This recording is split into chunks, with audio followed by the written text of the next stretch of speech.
Ma'am ये देखिए अपनी नोटबुक में क्या लिखती है। क्या लिखा है, दिखाओ। मैम जय श्री राम लिख रही है। बेटा ये क्यों लिखा आपने अपनी नोटबुक में?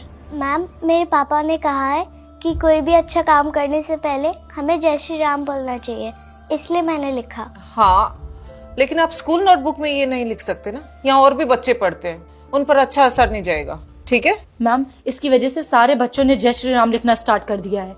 बेटा हम तुम्हें ये मना नहीं कर रहे, लेकिन ये काम तुम अपने घर पे करो, ना कि नोटबुक पे। लेकिन मैम क्या मैम, अगर ये सब लिखना है तो अपने घर जाओ, स्कूल में ये सब नहीं कर सकती हो और बच्चों पर अच्छा इफेक्ट नहीं जाएगा। तुम इसकी सारी नोटबुक्स चेक करो और देखो जहाँ जहाँ लिखा हो वहाँ से इरेज कराओ, और ध्यान रखना आगे ना लिख पाए। मैम मैं इरेज नहीं करूंगी, मैं अपने पापा की सारी बात मानती हूँ, उन्होंने ही मुझे लिखने के लिए कहा है। देखा मैम कितनी ज्यादा बदतमीज है ये। मैं इतने दिनों से इसे मना कर रही हूँ, लेकिन ये मेरी बात नहीं मानती है, और आज इसने आपको भी जवाब दे दिया। देख रही हूँ और सुन भी रही हूँ। तुम इसके पेरेंट्स को बुलाओ, उनसे बात करते क्या है वैसे तुम्हारे पेरेंट्स? मैम मेरे पापा खेती करते हैं, हम किसान हैं। तभी मुझे लग ही रहा था। वैसे इन बच्चों को स्कूल में एडमिशन दे कौन देता है? इनका कैसे हो जाता है ऐसे हाई फाई स्कूल में एडमिशन? स्कॉलरशिप मैम, स्कॉलरशिप के थ्रू इनका एडमिशन हो जाता है, और इसका भी वैसे ही हुआ होगा। खैर मैं बुलाती हूँ उसके पेरेंट्स को। हाँ जल्दी बुलाओ, और इतने इसे क्लासरूम में नहीं जाने देना, खड़े रखना इसे। ओके मैम, चलो। मैम आपने इतना अर्जेंट क्यों बुलाया मुझे? सर मैं अब आपसे क्या ही बोलूँ, प्रिंसिपल मैम आपको खुद बताएंगी। आप अपनी बेटी से ही पूछिए, कितनी बदतमीज है ये, टीचर्स की रिस्पेक्ट भी नहीं करती। क्या हुआ बेटा, क्या किया आपने? पापा मैंने कुछ गलत नहीं करा, मैंने मैम को कुछ गलत नहीं बोला। तो फिर इन्होंने आपको बाहर क्यों खड़ा किया है? पापा आपने ही तो बोला था अच्छा काम करने से पहले जय श्री राम बोलना चाहिए, मैंने सेम अपनी कॉपी में ही लिखा था। जब मैम ने देखा तो उन्होंने मुझे डांटा और इरेज करने के लिए बोला, तो मैंने मना कर दिया, इसलिए उन्होंने मुझे यहाँ पे खड़ा कर दिया। मैंने कुछ गलत किया क्या? नहीं, आपने कुछ गलत नहीं किया, आपने एकदम सही किया। क्या समस्या है श्री राम लिखने में? इसमें गलत कुछ भी नहीं है, लेकिन यहाँ और बच्चे भी पढ़ते हैं, उन पर गलत असर जाएगा, जो मैं नहीं चाहती। और ये सब करना है तो स्कूल से बाहर करो, स्कूल में नहीं। देखिए मैम आप गलत बोल रहे हैं। मैंने गलत कहा है? देखा तुमने, जैसा सड़ा हुआ पेड़ होगा वैसा ही फल होगा। अभी तक बच्ची तो बहस कर ही रही थी, अब आपने भी बहस करना शुरू कर दिया है। वैसे भी ये सब बातें मैं आपको समझा ही क्यों रही हूँ, आप तो हैं तो एक किसान ही ना, बता चुकी आपकी बच्ची हमें। और हाँ, इसे भी यहाँ से ले जाइए और खेती बाड़ी कराइए, पढ़ाई लिखाई करना इसके बस की बात नहीं है। अब आप मुझे बताएंगे कि मेरी बच्ची को पढ़ाना है या नहीं पढ़ाना? आप होते कौन नहीं बताने वाले? मैं इस स्कूल की प्रिंसिपल हूँ, मेरी क्वालिफिकेशन के बारे में आपको पता है, हायर एजुकेशन है मेरी। आपके पूरे खानदान की डिग्री भी मिला लेना तो मेरी एक डिग्री की बराबरी नहीं कर सकते। अच्छा क्या डिग्री आपकी बताइए? आपको क्या बताना, बड़ा आपके समझ में आएगी, ऊपर से चली जाएगी वो तो। लेके जाइए आप अपनी बेटी को यहाँ से। हेलो सर साहब। गाड़ी पार्क कर दी? जी सर। सर? तुमने इनको सर किस लिए बोला? ये तो एक मामूली से किसान है। अरे मैम आप जानते नहीं इनको, ये आनंद मंडल हैं सर, तो किसान यूनियन के अध्यक्ष हैं और ये किसानों के लिए आवाज उठाते हैं। और तो और सर बहुत पढ़े लिखे हैं, उसके बाद भी सर ने किसानी को चुनी। सर चाहते तो विदेश जाकर नौकरी कर सकते थे, लेकिन सर को देश से बहुत प्यार है, इसलिए सर ने खेती बाड़ी चुनी। क्या हुआ, आपको शौक लगा ये जान के कि मैं पढ़ा लिखा हूँ? आपने तो इतनी देर से मुझे अनपढ़ समझा था। मैंने ये देसी पहनावा पहन रखा है, लुंगी पहन रखा है, तो आपके हिसाब से मैं एक गवार हूँ, अनपढ़ हूँ, जाहिल हूँ। आप एक प्रिंसिपल है, आपकी सोच अच्छी नहीं है, आपको ऐसी बातें नहीं करनी चाहिए, आपको ये शोभा नहीं देती है।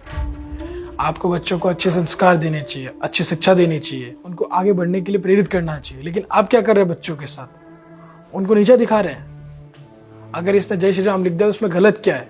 आप जैसे ही लोग होते हैं जो अपनी संस्कृति को भूलते जाते हैं। ये हमारा इतिहास है, इसे भूलिए मत। आप अगर इस धरती पर सांस ले रहे हैं, जिंदा है, तो हमारे इतिहास की वजह से, हमारे कल्चर की वजह से। अगर हमारा कल्चर होगा तब हम होंगे।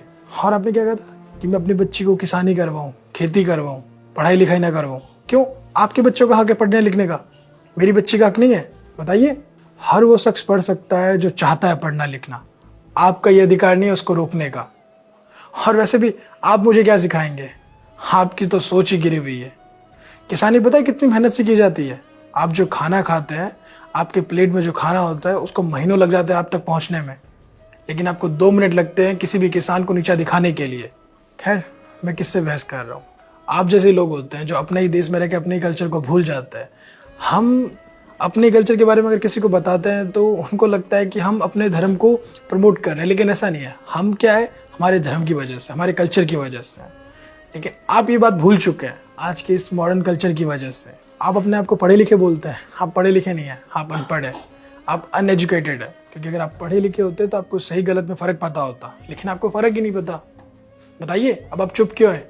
वैसे भी आपने गलती की तो आपको सज़ा तो मिलनी चाहिए ना। तो मैं सीएम से बात करूंगा, आपकी कंप्लेन करूंगा कि कैसे कैसे टीचर की भर्ती कर लेते हैं वो। आप जैसे अगर टीचर स्कूल में रहेंगे तो बच्चे क्या सीखेंगे? कुछ भी नहीं, उल्टा अपने कल्चर को भूल जाएंगे। इसलिए आप जैसे टीचर को स्कूल की ज़रूरत नहीं है। तो तैयार हो जाइए, कुछ दिनों में आपको सस्पेंड किया जाएगा। सर वो आपको ऐसे देख के हमें लगा कि आप छोटे से किसानों गलती हो गई। ये अब आपको बात याद आ रही है, गलती हो गई। आप जैसे करप्ट लोगों की वजह से हमारा देश डूबता जा रहा है। अब आप सोचेंगे इसमें करप्शन कैसा? इसमें करप्शन ही तो है। आप अमीर बच्चों को अच्छी शिक्षा देना चाहते हैं, उनको बढ़ावा देना चाहते हैं, लेकिन आप गरीब बच्चों के साथ क्या करते हैं? उनको स्कूल से निकाल देते हैं, ये बोल के कि वो आपके स्कूल को सूट नहीं करते। बताइए, ये करप्शन ही तो है।